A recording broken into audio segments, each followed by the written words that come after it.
above average back with another tip video. Let me fix my mirror real quick. Okay, this is going to be a two-part video. One's going to be life points as a resource, and the next one's going to be battle phase as a resource. So life points as a resource, usually in the past we've seen cards that are very broken. Usually the best cards in the game that have cost, right? Like pitching a card from your hand, let's say Melody of the Awakening Dragon or Pendulum Call. You know, cards that have a cost usually end up being more powerful than others that don't require cost. So we've seen this in the past, you know, throughout Yu-Gi-Oh, and since the beginning, the most powerful cards, like the biggest resource, is what? It's your life points. So if your life points go to 0, you lose the duel, right? So life points, you could say, is the most important resource, although people don't think it is, right? They think, whatever, as long as my life points aren't at 0, I'm fine, you know, I'm in the game. That's true, but there's a lot of scenarios that could occur that you taking 4,000 damage is easily accessible to your opponent. Your opponent can easily do 3,000 to 4,000 damage rather than doing 8,000, right? So instead of you losing in 2 turns, your opponent with, you know, even though you lowered your opponent's ceiling with your combo and like they played through your combo, it's easier for them to get your life points down to 0 than if it was for you to be at 8,000. But obviously the trade-off, you're using a very broken effect. For example, Solemn Judgment, right? Like you're paying half your life points and, you know, the card literally says no. So that's kind of crazy, right? But the card's not free. The card pays half your life points. So we've seen that in the past, like the most broken cards in the game involve paying your life points. When Punks came around, you had to use your life points as a resource to do a 1 card, or it was like 1.5 card crazy combo, right, with the Punk cards when they were first released. But that used your life points as a resource. Pearly now, for example, you know, if you use the My Friend, you have to pay 500 life points. Usually cards, like I said, that pay life points tend to be very broken. But the trade-off is, again, this is all like hidden, but people realize this when they get into tournaments, is that if they don't have a strategy or a way to gain life points or inflict life points, you're usually at a disadvantage when the clock gets close to time. So if there's 5 minutes left and you have your Xiamen or your My Friend, are you going to use it?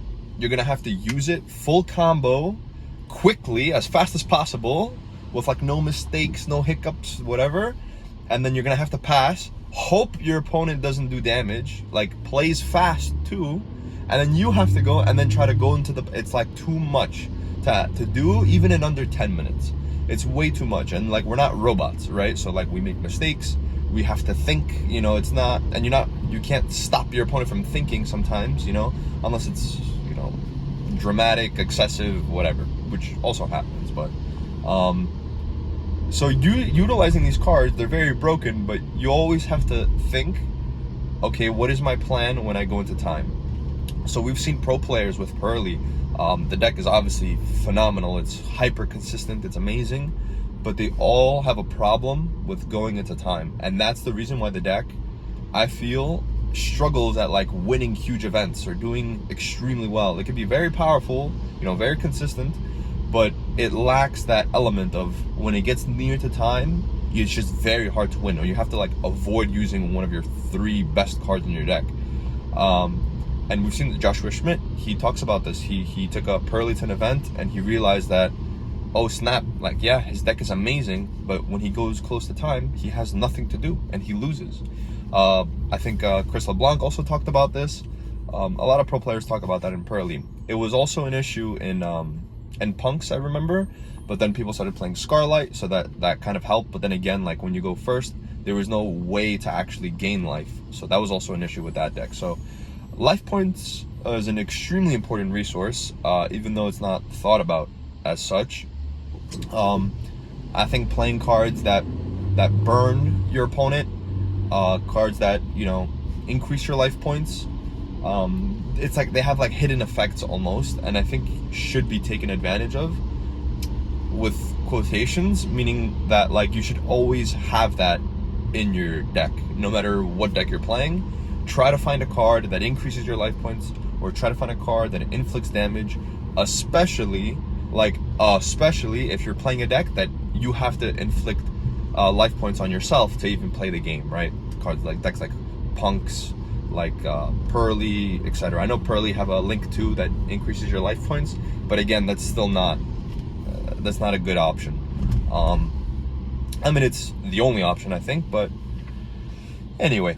So yeah, I think those are some things to keep in mind. So look at your deck, see if it needs to pay life points for something, you know, if you have to pay life points consistently, and then try to find a way to replenish that resource that you use to go into your combo or whatever. And I promise you're gonna win more games than you currently are.